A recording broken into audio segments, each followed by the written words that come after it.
So if you want to be on Medicaid, be prepared to go work in the fields. That is what they're saying now. When you think about, there are 34 million able-bodied adults in our Medicaid program.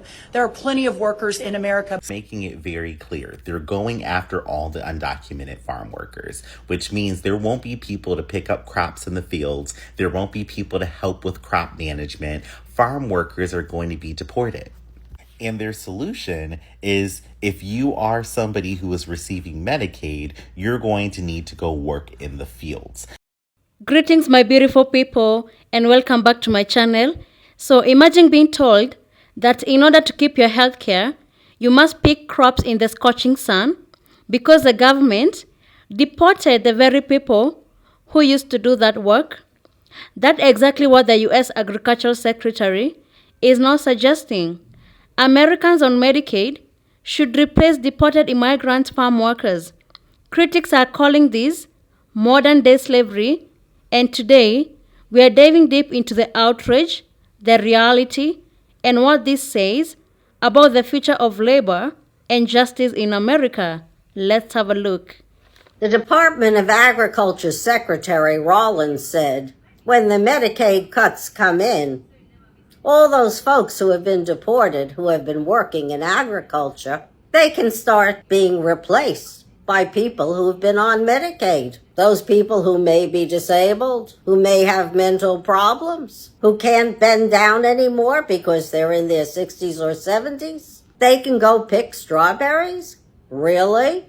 I'd like to see Rollins stay out there for an entire day in the fields and see what it's like to pick berries or fruit. And when he's clocked, to see how his production is, I'd like to see how that works out as well. How dare you commit Americans to work when we know work is A, unverifiable, and B, not necessary to collect Medicaid. In news that makes my blood boil, the U.S. Agriculture Secretary Brooke Rollins suggested that non-disabled adults receiving Medicaid could replace migrant farm workers deported under current immigration policies. There will be no amnesty. The mass deportations continue, but in a strategic way, and we move the workforce towards automation and 100% American participation, which again, with 34 million people, able-bodied adults on Medicaid, we should be able to do that fairly quickly. Thank you.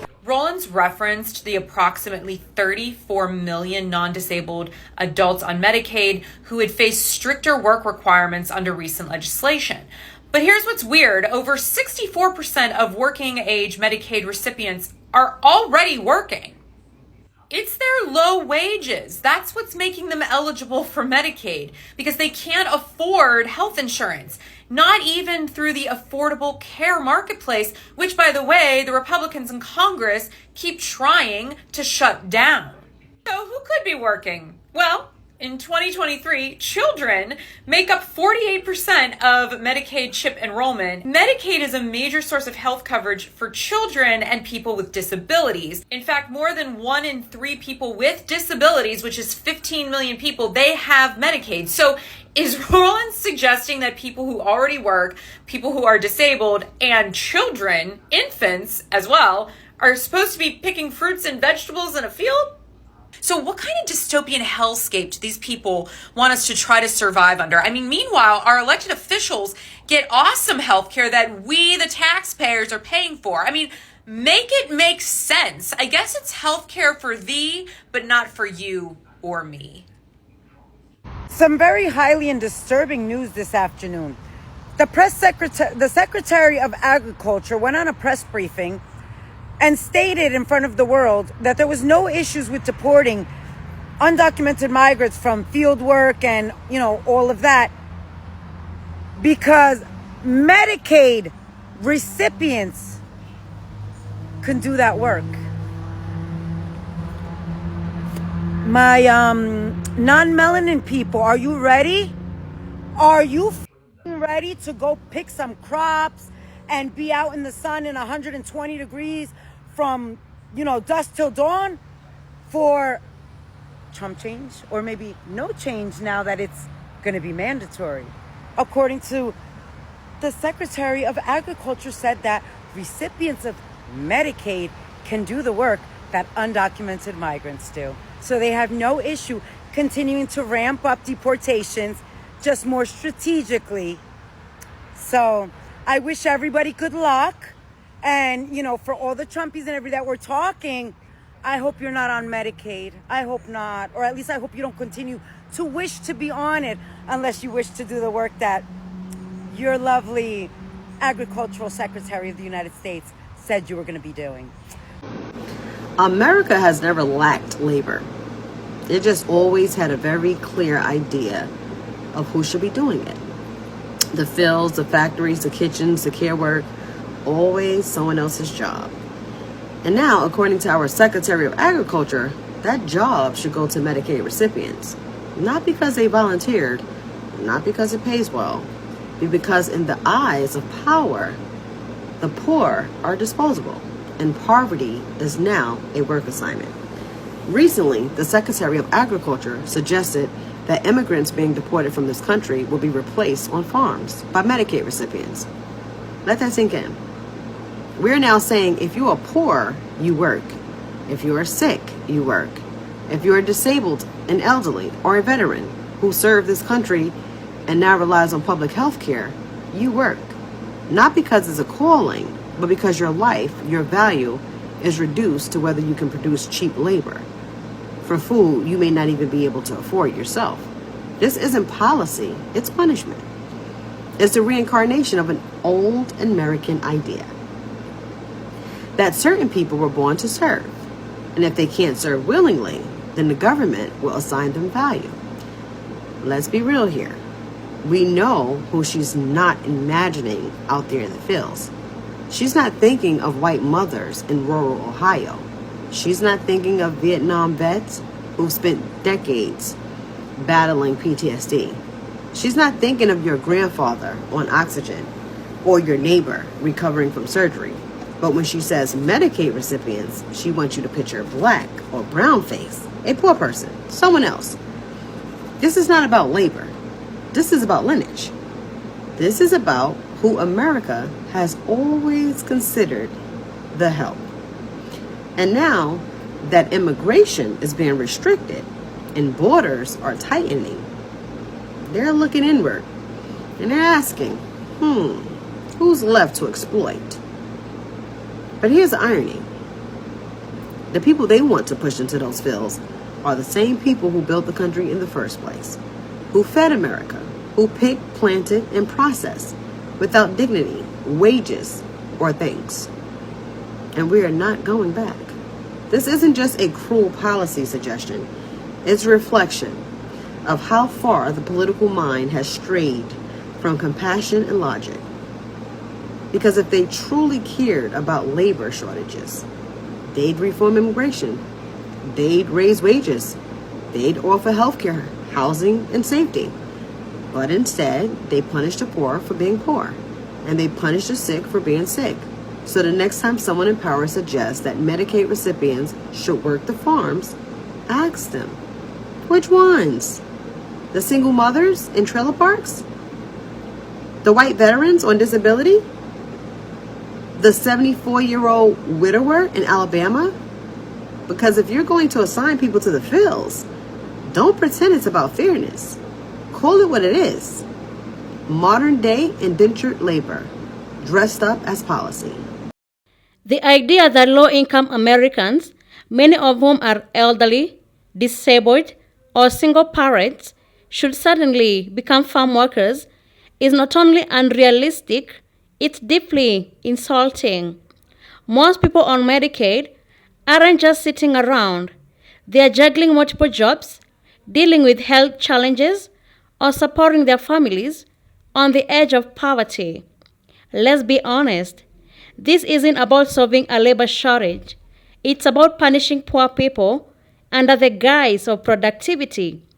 It's scapegoating the vulnerable instead of addressing the root issue, the collapse of fair wages in agriculture and the systematic targeting of immigrant workers. Why target Medicaid specifically? Why not suggest millionaires volunteer on farms for tax breaks? There are 34 million able-bodied people on Medicaid. Y'all need to go ahead and apply for them farm jobs. That's what she said, with her whole chest. She said, y'all on Medicaid, who about to lose your Medicaid, need to go on and apply for them farm jobs, because there will be automation, but there will be some need, for humans, I guess, to do some of the work. So for all the MAGA, y'all around here complaining about, the undocumented taking your jobs, that lady said they got farm jobs waiting for you. Chop, chop. Y'all need to go ahead on and do that. There's no reason anybody should be unemployed. Those aren't my words. Those are hers. She said y'all need to go and step up and go ahead on and do that farm work. Because if you can get Medicaid, apparently you can also work. Okay. People should be terrified on what the Secretary of Agriculture just said to the American people. She said, answering a question from a reporter, who is going to be taking over these jobs on the farms that you guys now said that there's no amnesty for migrants that are working in these positions, the ones that you are deporting, detaining, and, in my opinion, kidnapping? Who's going to be working these jobs? You're like, oh, the 34 million Medicaid recipients. And we're going to 100% automate the farms. First of all, I want to know who the fuck is paying for this, because we already know that farms are some of the biggest welfare recipients in our country. That's correct. The people that say, pick yourself up by your bootstraps are the same ones that we're paying so they can pick themselves up by their rich ass bootstraps. Again, everything's in the description. We've been subsidizing them for decades, for generations, either to make things or not to make things, or just to twiddle their fucking thumbs. So, again, the red states, the welfare states, let's add that on to them. Now, we're not even talking about Peter Thiel, Elon Musk, Jeff Bezos, and then, your grifter in chief, Donald Trump. We're just talking about the farmers. Yes, I understand that not all farms get subsidies, but a fuck ton of them do. Again, it's in the description. These automated machines, that the best ones are made in China, and there's a 55% tariff on that.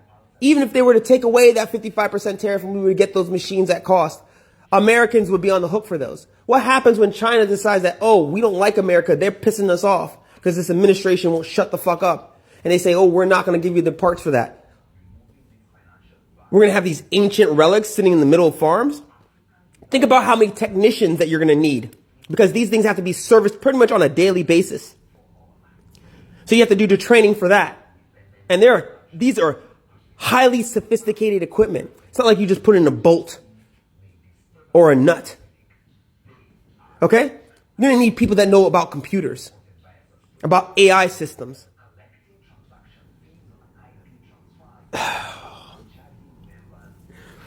Let's get down to the freaking Medicaid recipients. Half of them are babies, so let's take them out. Okay? So now you got like what? Well, 17 million. Then after that, you have to cut that in half again, if not more, because you have women. And then some people might think this is sexist, but a woman that is vastly intelligent is going to go ahead and work in the fields. Do you think a woman's going to go out there and go ahead and break a nail and break a sweat when they can go somewhere else and make their money much easier? Come on, man. Come on. And if you guys think that's sexist, please come at me in the comments. We'll talk about it. But it's the truth. Then you have the able-bodied men, which really fucking pisses me off when they say able-bodied men. So half of those men cannot work at all because they're too old, or they have diagnoses where they can't work any hard labor. Then you have the other ones that have doctor's notes and saying that, oh, I can only work for an hour, or I can work for 15 minutes. I can't work in the hot sun. I can't pick up this. I can't pick up that. That's why they're on fucking Medicare, you stupid motherfucker. Or the ones that actually could work, that you guys are saying that there's so many of them out there that are fraudulently taking Medicaid. They're not going to a field for some old fucking bigot to yell at them saying that they're not doing even a quarter of the job that a migrant that they had 2 days ago was doing. This plan is fucked from the beginning. But the main portion of this that I'm fucking terrified about is that the government is going to sell this as a loan.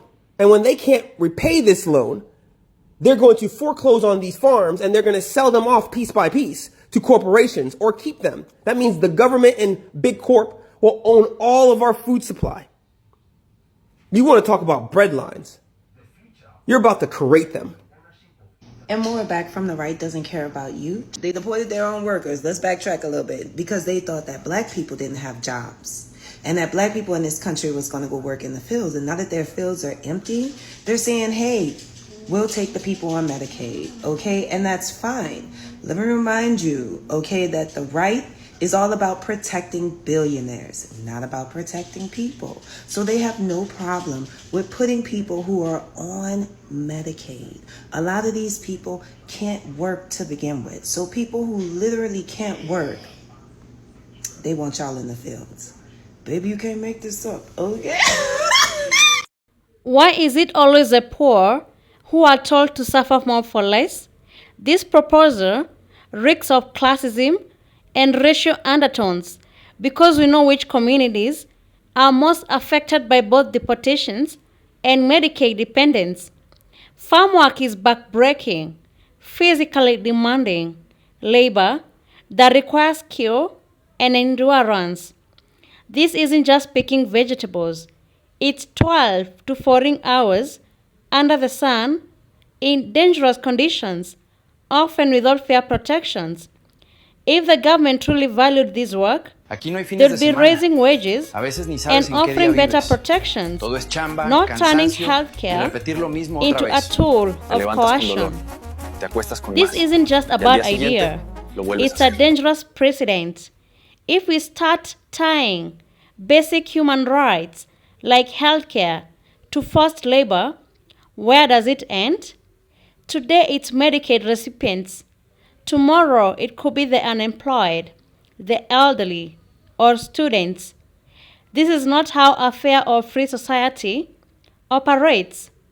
If the United States wants to fix its farm labor crisis, it needs to pay workers fairly, treat them with dignity, and stop criminalizing immigrants who have kept this industry alive for decades. Thank you so much for tuning in. Be sure to like, subscribe, and share. Have a good one. I'll see you on the next video.